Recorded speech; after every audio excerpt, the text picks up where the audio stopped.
খুব গলা ব্যথা করতেছে। সব বাসায় বাসায় এখন এই রোগটা দেখা যাচ্ছে।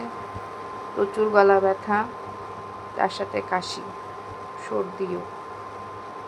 তো এখন এই রং চা বানাচ্ছি। এটা রং চা, মশলা চা, আদা চা, যেটাই ইচ্ছা বলতে পারেন। তো এটার ভিতরে কি কি দিছে আমি একটু বলি।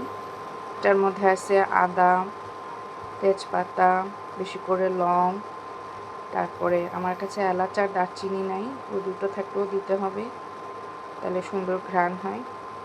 তারপর অল্পতে চা পাতা তো আছেই, চিনি, একটু লবণ, তার সাথে একটু বিট লবণও দিছি, খেতে খুব মজা হয়। এটা দিয়ে অনেকক্ষণ ধরে জাল দিব। জাল দেওয়ার পরে কাপে ঢেলে তার সাথে একটু লেবুর রস মিশায় তারপর খাবো, অনেক টেস্ট হয়।